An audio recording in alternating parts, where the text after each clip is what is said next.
Hello students, हमारा chapter चल रहा है 6 वंशागति के आणविक आधार, जिसमें हम डीएनए अपना कंप्लीट कर चुके थे। हमारा आरएनए टॉपिक चल रहा था। आरएनए टॉपिक में हमने आरएनए के बारे में जाना था। उसके बाद जो हमारा टॉपिक चल रहा था फिलहाल में वो था कि डीएनए से जब एमआरएनए बनता है तो उसके बीच में जो ट्रांसक्रिप्शन होता है, तो ट्रांसक्रिप्शन कैसे होता है और वो क्या होता है। तो ट्रांसक्रिप्शन के बारे में हमने बात करी थी कि जब उन्नायक क्षेत्र पर जैसे ही आरएनए पॉलीमरेज आकर बैठता है, एक कारक जिसे सिग्मा कारक कहते हैं वो आकर आरएनए पॉलीमरेज से जुड़ जाता है, और जैसे ही सिग्मा कारक आकर जुड़ता है ये आरएनए पॉलीमरेज आगे बढ़ने लगता है। और आगे बढ़कर ये क्या करता है, ये इसके बीच जो हाइड्रोजन बॉन्ड होते हैं उनको ब्रेक करना स्टार्ट कर देगा और नाइट्रोजन क्षार टूट जाते हैं या फिर ये अलग अलग हो जाते हैं और आरएनए बनना शुरू हो जाता है। और ये होता है संरचनात्मक जीन में। ठीक है। अब जैसे ही आरएनए पॉलीमरेज समापन भाग में पहुंचता है तो इसमें जो सिग्मा कारक होता है वो हट जाता है और दूसरा कारक जिसको बोलते हैं रो कारक वो आकर जुड़ जाता है, और अनुलेखन क्रिया जो होती है यानी आरएनए का बनना वो रुक जाती है, और जितना एमआरएनए पहले बन चुका है वह केंद्रक से बाहर निकल आता है और कोशिका द्रव्य में पहुंच जाता है, और यही अनुलेखन क्रिया कहलाती है। यानी कि ट्रांसक्रिप्शन था आपका ये ट्रांसक्रिप्शन में आपके 3 पार्ट थे। अनुलेखन, दूसरा उन्नायक, फर्स्ट था आपका उन्नायक, सेकंड था आपका संरचनात्मक और थर्ड था आपका समापन भाग। तो उन्नायक में क्या हो रहा था कि उन्नायक में जो था आरएनए पॉलीमरेज वो आकर बैठ रहा था, वो आके बैठकर क्या कर रहा था, वो हाइड्रोजन बॉन्ड को ब्रेक कर रहा था, हाइड्रोजन बॉन्ड ब्रेक करता हुआ आगे बढ़ रहा था। उसके बाद संरचनात्मक जीन में वो जा रहा था, संरचनात्मक जीन में उसने जितने भी नाइट्रोजनी क्षार थे वहाँ पे उसने उनको ब्रेक करना स्टार्ट कर दिया। ब्रेक करना स्टार्ट करने के बाद उसके बाद जैसे ही वो समापन भाग में पहुंचता है तो वहाँ पे जो सिग्मा कारक आरएनए पॉलीमरेज के ऊपर बैठा हुआ होता है वो हट जाता है और वहाँ पे रो कारक आ जाता है, और समापन भाग में जैसे ही रो कारक आता है तो सिग्मा कारक जैसे ही निकलता है आरएनए पॉलीमरेज स्टॉप हो जाता है, और जो वहाँ पे जो कोशिकाएं बनती हैं जो केंद्रक के अंदर, यानी कि जितना एमआरएनए पहले से बन चुका होता है वो वहीं स्टॉप हो जाता है और वो केंद्रक के अंदर ही प्रोसेसिंग होती है, और उसके बाद वो केंद्रक से बाहर निकल कर आ जाती है और ये फिर वो कोशिका द्रव्य में पहुंच जाती है, और यही अनुलेखन क्रिया कहलाती है। तो डीएनए से एमआरएनए कैसे बनता है ये हमने देख लिया। अब देखेंगे एमआरएनए से प्रोटीन जो एमआरएनए की जो सूचनाएं होती है वो प्रोटीन तक कैसे पहुंचती है, प्रोटीन कैसे बनता है। ठीक। तो आज जानेंगे आनुवांशिक कूट के बारे में, यानी कि सबसे पहले अपने टॉपिक कुछ भी स्टार्ट करने से पहले जो एमआरएनए में जो आपका आरएनए में इंपॉर्टेंट है आनुवांशिक कूट यानी कि जेनेटिक कोडोन जिसको बोलते हैं, इसके बारे में जानेंगे कि जेनेटिक कोडोन्स क्या होते हैं। तो जो जॉर्ज गैमो थे, साइंटिस्ट थे जॉर्ज गैमो, उनके अनुसार 20 एमिनो अम्ल पाए जाते हैं डीएनए में। पूरे 20 अमीनो अम्ल पाए जाते हैं।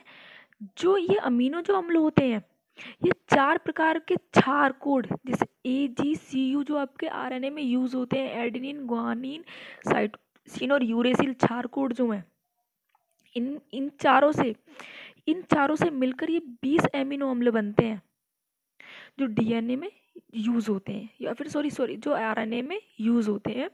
ये एडेनिन, ग्वानिन, साइटोसिन और यूरोसिल से मिलकर बने होते हैं और ये एक क्रम में होते हैं।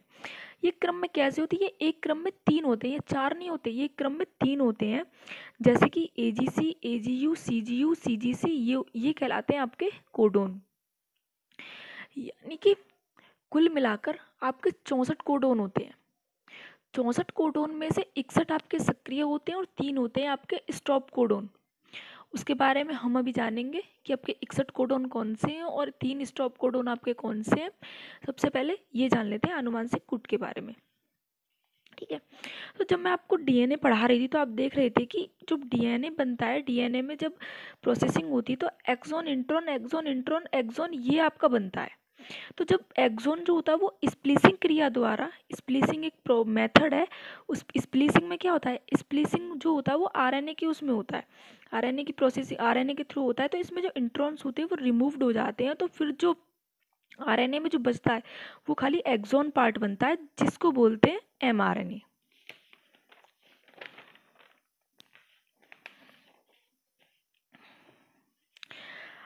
अब क्या होता है कि आपके जो नाइट्रोजनी क्षार होते हैं एमआरएनए पर वो होते हैं आपके ये सब CAU, GCG, ACA, UCG, AU, AA, ये होते हैं आपके आनुवंशिक कोड। यानी कि जेनेटिक कोडोन्स आपके ये होते हैं।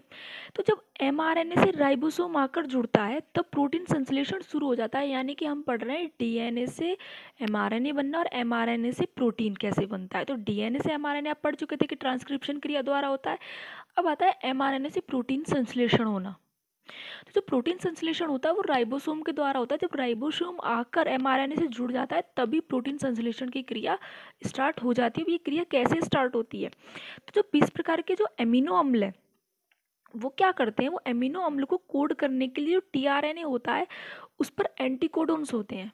टीआरएनए होता है एक, यानी कि ट्रांसफर आरएनए जो होता है उस पर एंटीकोडन बैठे हुए होते हैं। एंटीकोडन जो होते हैं ये क्या करते हैं, ये अलग अलग एमिनो अम्ल को कोड करते हैं। ये कैसे कोड करते हैं इसके बारे में अभी देखेंगे। तो हमें पता है कि AGCU ये क्या है, हमारे इसमें AGCU से मिलकर बने होते हैं हमारे 64 कोडोन, जिसमें कि हमारे 61 सक्रिय कोडोन होते हैं और 3 होते हैं हमारे स्टॉप कोडोन। और इनमें से जो सबसे मोस्ट इंपॉर्टेंट कोडोन है आपका एंटी कोडोन, वो होता है आपका AUG, जो आपका मोस्टली एग्जाम में आपका AUG ही पूछा जाता है, बाकी कोई कोडोन आपका नहीं पूछा जाता। कि AUG जो कोडोन है वो किस पे कौन से कोडोन से जाकर मिलेगा, इसका अपोजिट क्या होगा। तो एडेनिन का यूरेसिल होता है, यूरेसिल का एडेनिन होता है और ग्वानिन का साइटोसिन होता है। ये होता है आपका एंटी कोडोन। तो जो स्टॉप कोडोन है वो है आपके UAA, UAG, UGA, यानी कि जब टीआरएनए ट्रांसफर आरएनए एमिनो अम्ल को लेकर आता है, जब उसको एंटी कोडोन मिल जाते हैं, सक्रिय कोडोन मिल जाते हैं, तो वह एमिनो अम्ल को वहीं छोड़ देता है।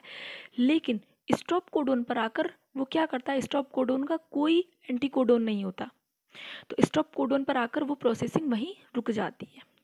तो ये तीनों स्टॉप कोडोन अगर mRNA पर आ जाए तो प्रोटीन संश्लेषण रुक जाता है। ये आपकी एक इंपॉर्टेंट बात हो गई। AUG जो होता है ये एक स्टार्ट कोडोन है जहाँ से प्रोटीन संश्लेषण mRNA पर शुरू होता है। AUG से ही, उससे पहले आपके कितने भी कोडोन हो कोई आपका प्रोटीन संश्लेषण स्टार्ट नहीं होगा। AUG से ही ये स्टार्ट कोडोन का काम करता है और यहीं से प्रोटीन संश्लेषण mRNA पर शुरू होता है। AUG जो होता है वो एंटी कोडोन, इसका एंटी कोडोन UAC है जो टीआरएनए पर शो होता है। तो यहाँ पर देखते हैं हम कि एक ट्रांसफर आरएनए है, इसमें एमिनो अम्ल मैथ्योनीन जुड़ा हुआ है। जो मैथ्योनाइन है ये जो AUG है ये इसका एमिनो अम्ल है, तो इसका एंटी कोडोन होगा UAC, यानी कि UAC एंटी कोडोन है और AUG क्या है, इसका कोडोन है। तो अब जब ये mRNA पर जाएगा तो mRNA पर हम ये देखेंगे कि कहाँ पर AUG है। तो फर्स्ट में तो C है, C को ये छोड़ देगा, तो जहाँ पर AUG है तो ये टीआरएनए इस मैथ्योनीन अमीनो अम्ल को यहाँ पे लाके छोड़ देगा और जब ये इसका एंटी कोडोन से मैच कर जाएगा तो यहाँ पे आके ये इसको छोड़ देगा और ये यहीं पे एमिनो अम्ल अपना बनना स्टार्ट हो जाएगा। तो यानी कि जो AUG का एंटी कोडोन UAC है, जब AUG का एमिनो अम्ल मैथ्योनीन mRNA से मैच करता है तब टीआरएनए एमिनो अम्ल को क्या करता है, ये AUG पर छोड़ देता है और यहीं से प्रोटीन संश्लेषण शुरू हो जाता है। अब आता है दूसरा कि जब AUG का प्रोटीन संश्लेषण शुरू हो गया, AUG का एंटी कोडोन मिल गया UAC, तो अब नेक्स्ट क्या होगा, तो नेक्स्ट होता है आपका GCU। GCU आपका ये एक एंटी कोडोन है, ये जो इसमें एमिनो अम्ल है, इसमें एमिनो अम्ल का नाम मैंने आपको नहीं बताया, यानी कि कोई भी एमिनो अम्ल हो सकता है इसमें। आपका एमिनो अम्ल के बारे में आपको डिटेल में बताऊंगी कौन से आपके 64 एमिनो अम्ल होते हैं, ठीक। टीआरएनए क्या करेगा, वो किसी जो GCU का जो एमिनो अम्ल होगा उसको लाकर इस पे यहाँ पे छोड़ेगा, देखेगा कि कौन सा एमिनो अम्ल यहाँ से कौन सा कोडोन इससे मैच हो रहा है। तो ये देखेंगे कि ग्वानिन का अपोजिट होता है सी का अपोजिट ग्वानिन, यूरेसिल का अपोजिट एडेनिन। तो क्या होगा, जब ये यहाँ पे आके एमिनो अम्ल आ जाएगा, एमिनो अम्ल को लाके छोड़ देगा और यहीं पे प्रोटीन संश्लेषण होनी शुरू हो जाएगी। तो ऐसे ही मतलब सारे जब तक मिलते चले जाएंगे, जैसे जैसे एंटी कोडोन कोडोन से मिलते मैच होते चले जाएंगे, वैसे ही टीआरएनए एमिनो अम्ल को लाकर छोड़ता रहेगा और छोड़कर वहीं पे प्रोटीन संश्लेषण शुरू हो जाएगा। तो ये जब तक होगा कि जब तक स्टॉप कोडोन आपको नहीं मिलता है mRNA में। तो ये लास्ट में जो है यहाँ पे ये स्टॉप कोडोन है UAA, जैसा कि मैंने आपको बताया कि स्टॉप कोडोन आपका UAA है। जब ये स्टॉप कोडोन क्या करता है, जब स्टॉप कोडोन आपके UA, UAG और UGA मैंने आपको बताया, ये तीनों आपके स्टॉप कोडोन होते हैं। तो इस पे आके यानी कि यहीं पे जो एमिनो अम्ल है, एमिनो अम्ल जो टीआरएनए वो यहीं पे छोड़ देगा, यहाँ पे आके कोई एमिनो अम्ल वो नहीं छोड़ता, क्योंकि ये स्टॉप कोडोन है। एक स्टॉप कोडोन की स्टॉप कोडोन इसीलिए होता है कि जिससे कि टीआरएनए जो होता है वो एमिनो अम्ल को एक लास्ट उस तक छोड़ पाए। स्टॉप कोडोन कोडोन उसको वहीं पे उस प्रोसेसिंग को समाप्त कर देता है। अब जितने भी एमिनो अम्ल आकर यहाँ पे जुड़ेंगे वो जुड़ेंगे पेप्टाइड बॉन्ड से, और ये क्या करेंगे आपस में, ये आपस में सारे के सारे कंबाइन हो जाएंगे और प्रोटीन संश्लेषण यहीं पे स्टॉप हो जाएगा। तो जो दूसरा टीआरएनए है वो किसी अन्य एमिनो अम्ल को लेकर आता है और इसके पास एंटीकोडोन जीसीयू है। अब पहला टीआरएनए मेथियोनिन को छोड़कर क्या करता है, चला जाता है और मेथियोनिन इस नए एमिनो अम्ल के साथ पेप्टाइड बॉन्ड बना लेता है।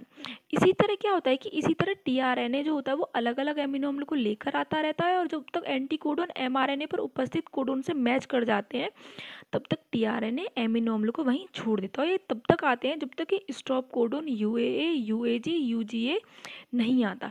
इनके आते ही क्या होता है कि इनके आते ही टीआरएनए एमिनो अम्ल लाना बंद कर देता है। जब स्टॉप कोडोन आ जाएंगे तो क्या होगा कि स्टॉप कोडोन जब आ जाएंगे तो एमिनो जो टीआरएनए वो एमिनो अम्ल लाना बंद कर देगा, और जितने भी एमिनो अम्ल एमआरएनए पर आ चुके हैं वे सभी कंडेंस्ड हो जाते हैं एक साथ और एक संरचना प्रोटीन बना लेते हैं जिसे प्रोटीन कहते हैं। यानी कि डीएनए से एमआरएनए ट्रांसक्रिप्शन द्वारा होता है और एमआरएनए से प्रोटीन बनता है आपका एंटीकोडोन द्वारा। तो ये थी आपकी अनुलेखन प्रोसेस। उसके बाद आते हैं आपके आनुवंशिक कोड, यानी कि जेनेटिक कोड जो होते हैं आपके जेनेटिक कोडोन, ये किस तरीके से, यानी कि इनमें कौन कौन से आपके एमिनो अम्ल यूज़ होते हैं, किस किस तरीके से आप कैसे इनको पहचानेंगे, तो इसके बारे में मैं आपको बताऊंगी। तो मैंने एक चार्ट बनाया हुआ है। आपको पता है कि आपके जेनेटिक कोडन यानी कि नाइट्रोजनी क्षार AGCU हैं जो नाइट्रोजन जो उसमें यूज़ होते हैं आरएनए में। इसमें 64 क्या होते हैं, 64 एमिनो अम्ल है, 61 आपके एक्टिव है, 3 आपके स्टॉप है, यूएए, यूएजी और यूजीए। तो यहाँ पे मैंने एक फ्लो चार्ट बनाया हुआ है आपका। तो इसमें जो 64 एमिनो अम्ल है वो कैसे बनेंगे, तो आप इस तरीके से लिख सकते हैं UCAG, UCAG, UCAG, UCAG, UCAG, UCAG। इस तरीके से आप लिखेंगे। और अब ये जो बनेंगे अंदर, ये कैसे बनेंगे, तो ये आप देखेंगे तो UU, UUU, UUC, UUA, UUG, या फिर आपको सबसे सिंपल ट्रिक मैं बताती हूँ किस तरीके से आप लिखेंगे। UU, UU, UU, UU और UCAG आप लास्ट में यहाँ पे लगा दें। ऐसे ही सारे कोडोन इस तरीके से ही बन रहे हैं, UC, UC, UC, UC, UC और UCAG, UA, UA, UA, UA और UCAG आप लास्ट में लगा सकते हैं। आपका सबसे इजी मेथड है। अब नेक्स्ट देखें, UG, UG, UG, UG और UCAG। इसमें देखेंगे CU, CU, CU, CU, UCAG, CC, CC, CC, CC, CC और UCAG, CA, CA, CA, CA, CA और UCAG, CG, ये दोनों CG, CG, CG, CG, UCAG। इस तरीके से आप सारे बना लेंगे। AU, ये चारों AU हो गए आपके, और यहाँ से UCAG यहाँ लगा दिया। AC, ये चारों AC लिख लिए और UCAG यहाँ लगा दिया। ये AA लिख दिए, चारों AA लिख दिए, क्योंकि आपके एक उसमें 4 एमिनो अम्ल आते हैं, सॉरी 4 कोडोन आते हैं, ठीक। तो UCAG यहाँ लगा दिया। AG, ये चारों आपके AG हो गए, UCAG आपका यहाँ ऐड हो गया। GU, GU ये आपके 4 हो गए, UCAG यहाँ ऐड हो गया। GC आपके चारों ये हो गए और UCAG आपका यहाँ ऐड हो गया। GA आपके चारों ये हो गए और GU और UCAG यहाँ ऐड हो गया, और GG आपके ये रहे चारों और ये UCAG यहाँ पे आपका ऐड हो गया। तो एक बहुत ही शॉर्ट मेथड है आपका, बहुत ही सिंपल ट्रिक है आपकी जो मैंने आपको बताई है। इसको आप इस तरीके से करेंगे तो आपको ना आपका गलत होगा और आप बहुत अच्छे से तरीके से कर सकते हैं, ठीक। अब जो ये कोडोन होते हैं, ये जो कोडोन होते हैं इनसे कौन कौन से एमिनो इन पे काम करते हैं ये देखते हैं। तो ये दोनों जो कोडोन है ये बनाते हैं फिनाइल एलेनाइन और ये बनाते हैं ल्यूसीन। ये दोनों कोडोन, ये जो चारों कोडोन है ये बनाते हैं सेरीन। ये दोनों कोडोन बनाते हैं टायरोसिन। यूएए आपका स्टॉप कोडोन है, यूएए और यूएजी, जिसके बारे में मैं आपको बता चुकी कि आपके स्टॉप कोडोन है। यूजीयू, यूजीसी आपके बनाते हैं सिस्टीन और यूजीए आपका स्टॉप कोडोन है, यूजीजी बनाता है ट्रिप्टोफैन। ये जो चारों कोडोन है ये बनाते हैं आपके ल्यूसीन, ये चारों कोडोन आपके प्रोलीन एमिनो अम्ल बनाते हैं, ये दोनों आपके हिस्टिडीन प्रो एमिनो अम्ल बनाते हैं, ये आपके ग्लूटामीन बनाते हैं, ये चारों आपके आर्जिनिन बनाते हैं, ये दोनों बनाते हैं आपके आइसोल्यूसिन, ये तीनों आपके आइसोल्यूसिन बनाते हैं, ये बनाता है आपका मैथ्योनिन। AUG जो आपका सेलेक्टेड कोडोन है ये दोहरा कार्य करता है, यानी कि प्रोटीन संश्लेषण का भी काम करता है, ये मैथ्योनिन का भी काम करता है, और यही आपका एग्जाम में बार बार पूछा जाता है। तो आपका जो AUG है, AUG के अलावा अभी तक एग्जाम में आपको कोई और कोडोन नहीं पूछा गया है। ठीक है, तो बाकी तो बस आपको मैंने समझाने के लिए बता दिए, इतना कोई ज़रूरी नहीं है कि सारे कोडोन ही आप पढ़ें। ये आपके थायरोनिन का काम करते हैं, ये दोनों एस्परजीन का काम करते हैं, ये लाइसिन का काम करते हैं, ये दोनों इन पे सेरीन आकर बैठता है, इन पे आर्जिनिन बैठता है, इन पे वेलिन बैठता है, इन पे एलिनिन बैठता है, इन पर एस्पिराजिन पड़ता है, इन पे ग्लूटामिक एसिड पड़ता है, इन पे ग्लाइसिन, इन चारों पे। अब आती है इनकी विशेषताएं कि जो कोडोन्स होते हैं उनकी विशेषताएं क्या होती है। तो कोडोन जो होते हैं वो हमेशा त्रिक होते हैं, यानी कि 3 उसमें पाए जाते हैं, 3 नाइट्रोजनी क्षार से मिलकर बने होते हैं। ठीक, एक कोडोन सिर्फ एक ही अमीनो अम्ल को कोड करता है, यानी कि एक कोडोन सिर्फ एक ही अमीनो अम्ल को कोड करेगा, यानी कि उस पर कोई दूसरा कोड आकर नहीं बैठ सकता। 64 कोडोन में से 61 कोडोन एक्टिव कोडोन है, 3 आपके स्टॉप कोडोन है, ये टर्मिनेटर कोडोन भी कहलाते हैं। जो आपके 3 कोडोन स्टॉप कोडोन है। कुछ एमिनो अम्ल का कूट लेखन एक से अधिक बार होता है, इसलिए इन्हें डीजेनरेट कोडोन कहते हैं, यानी कि अमीनो अम्ल का कूट लेखन यानी कि जो बार बार आकर क्या करते हैं, रिपीट होते रहते हैं, उनको डीजेनरेट कोडोन कहते हैं। और जो आपका AUG है ये आपका यूनिवर्सल कोड है। यूनिवर्सल कोड यानी कि चाहे विषाणु हो, चाहे मानव हो, चाहे कोई भी हो, जितने भी प्राणी हैं उनमें AUG पे मैथ्योनिन ही आकर बैठेगा, तो इसलिए इसको यूनिवर्सल कोड बोलते हैं।